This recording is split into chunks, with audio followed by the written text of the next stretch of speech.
Good afternoon, everybody. This is Bobby Henry from the Westside Gazette, and this is our first time attempting to do this. We hope to break new grounds and fertile grounds with the WSG network. And so for our first opportunity to bring some very interesting stuff to our listeners and our readers, we're going to talk to a gentleman who was thrown into the limelight because of a very tragic situation. And before we get into that, I want to introduce Miss Leslie Larimore. Hey, Leslie. Hi. Are you nervous, Leslie? A little. Don't be nervous. It's all good. And Mr. Miclhal Garrett. Yes, how you doing? Okay, good. Very good. Leslie, you want to tell us how is it that you came and to know Mr. Garrett? Upon reading the story, it was heart-wrenching to know that he lost his daughter due to abuse. So I reached out to him through the florist shop where the flowers were being delivered, and they gave me his phone number, and here we are. His phone number, where is he from? Cleveland, Ohio. All the way from Cleveland. All the way from Cleveland. Okay, and now, what you mean to tell me you didn't know him from nobody and Didn't know him. And I was kind of like, they really gave me his phone number, but I told them that I wanted to reach out to him and do something nice for him. I told them they can take my phone number or they can give me his. They gave me his phone number, and I called him, identified who I was. I told him I wanted to send for him to come down here to South Florida, and he said okay, and we've been friends, but he's been more like a son to me ever since. So I know you come from a family of caring people. Your mother and your daddy were really community-focused people and really gave from the heart.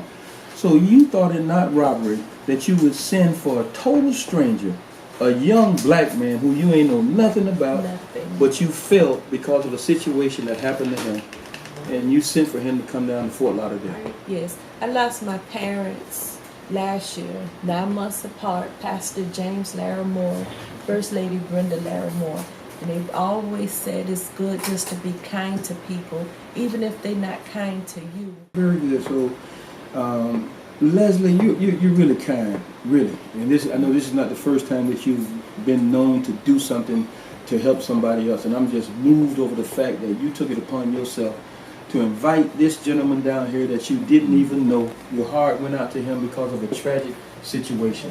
And I know we haven't said anything about the situation.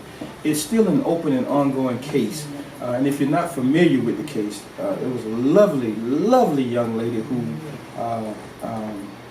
got caught up in a very serious situation. I'm not going to get into that, but I do want to talk to this young man here.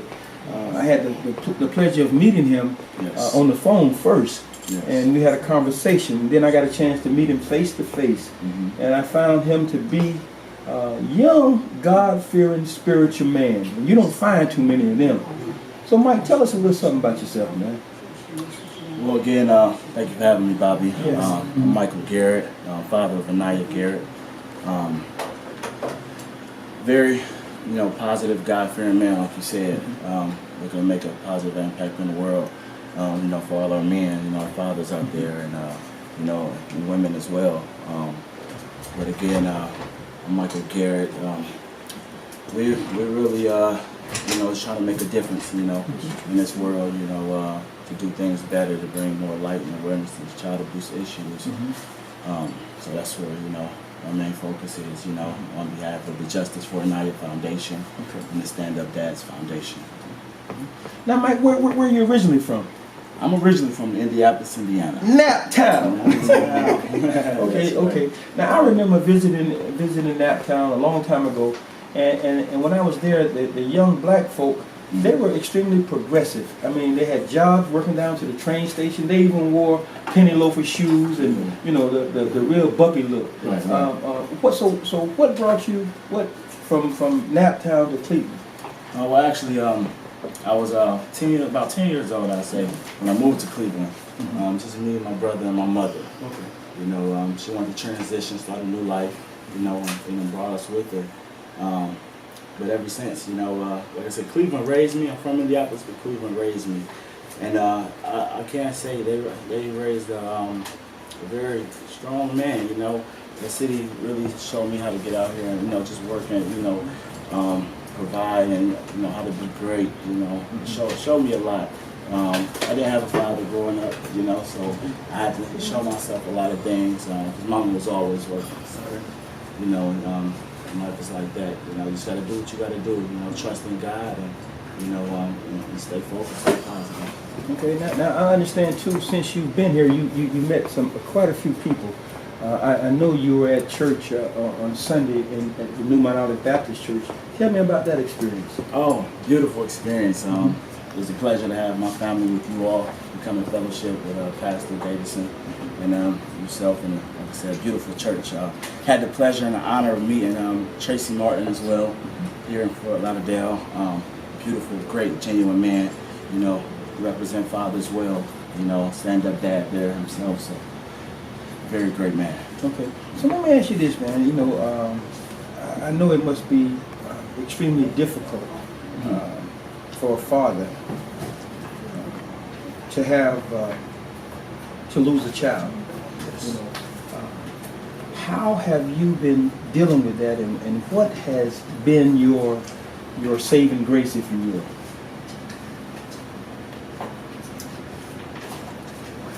God. You know, talking to him every day, you know, asking him which directions to go in, you know. We never really know who's right for us, the people, you know what I'm saying, as far as the company that we keep. But God do show us, you know. I'm a firm believer in that. It's not easy, you know. It's not easy, you know, to lose a child, you know, for anybody out there who's ever lost somebody. Support, love, you know. Genuine people is, you know, what we need, you know, in your corner.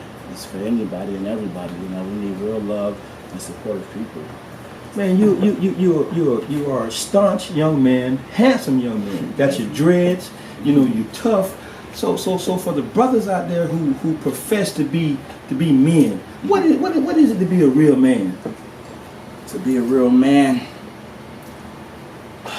is to be God-fearing, first and foremost. I use God a lot because he's our creator.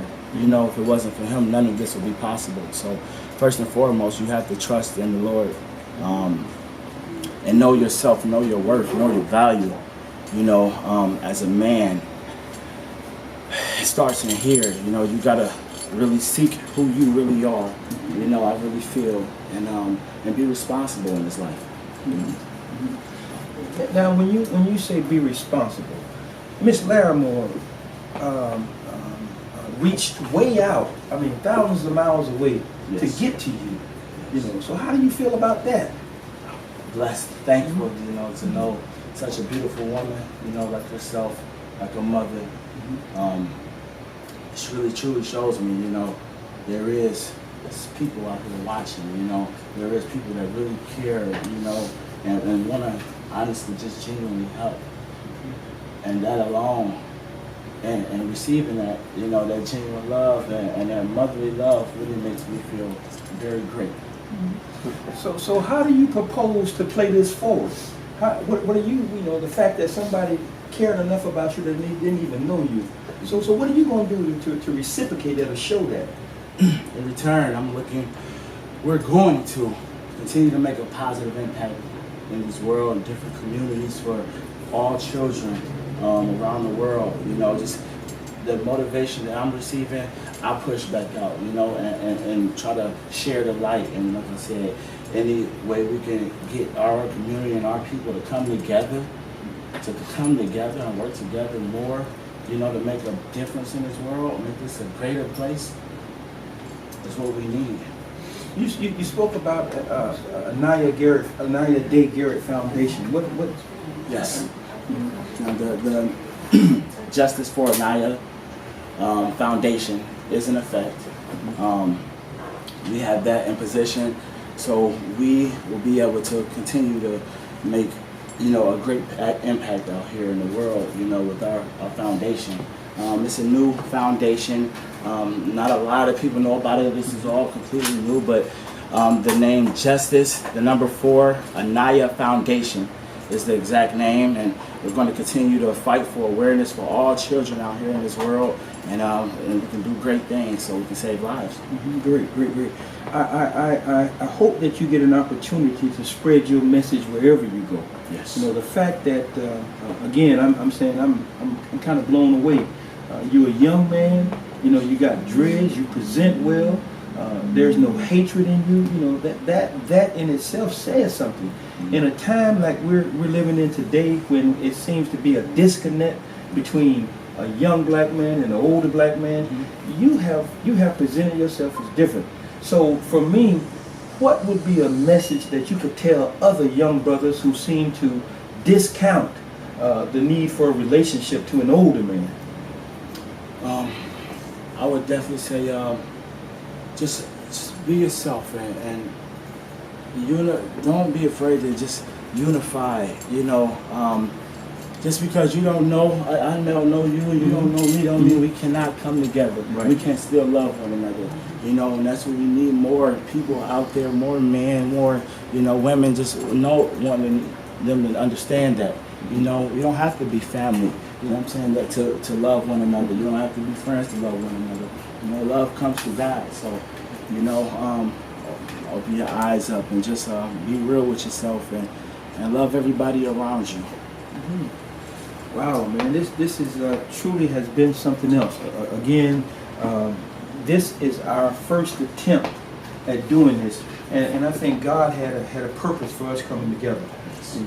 I truly want everybody out there who's listening, who's viewing this, to actually pay attention and to get involved with the foundation. How can they get involved with the foundation? Yes, everybody, please feel free to go online, www.com, justiceforaniya.com. So it's www.justiceforaniya.com. We also have the Facebook page as well available. It's official Justice for Aniya Foundation, the number 4. We're always open to everybody's support. Any concerns that you might have. We ask everybody to just reach out. Any way that we can share light on another person's life out there in this situation. We're here to do so from the Justice for Aniya Foundation and spread enlightened awareness for child abuse. That's a deep thing, child abuse, and the fact that we need to come together. I want to say this. Ramon Robinson, the cartoonist, and Brandon Freeney, I want to thank them for pushing us forward to do this. This is an opportunity for us to grow. And it's not about being selfish. When God He comforts us so that we can be a comfort to others. But not only that, He truly puts people in our lives for us to be able to use one another to get to where He wants us to be. And I want to truly say to Mr. Brandon Freeney and to Mr. Ramon Absolute Robinson, thank you for pushing us to do this. And my brother, my young son, Michael, man, I wish you nothing but the best, and may God continue to strengthen you, and whatever we can do to push your message forward and to make people realize that violence, it has no place, not in our lives, And Leslie, to you for reaching out thousands of miles away to Cuyahoga County, the mistake on the lake, all you Cleveland people, for reaching out way up there to bring this young man down here to be in our lives. I truly want to thank you. And I want to thank everybody out there who's listening and watching. Please share this, post this, do whatever you got to do. But let's get this message out. Let us use Facebook and other social media platforms to do the positive things, not to just broadcast street fights or the negative stuff. Let's be serious about this. This is a way to communicate. So let's communicate positively, and remember, this is the WSG Network, and we're here. So please contact us at 954-525-1489, www.thewestsidegazette.com, and the Facebook stuff and the Twitter stuff and the Instagram stuff. Do all that. And just stay tuned. We got more coming for you. And look into the Westside Gazette for the new comic strip. Yep, we're creating something different. We're going way back. There was a time when the Black Press of America had comic strips in it. So the Westside Gazette will have its own comic strip. All right? Stay tuned. Be blessed. God loves you, and so do we. God bless. Bless.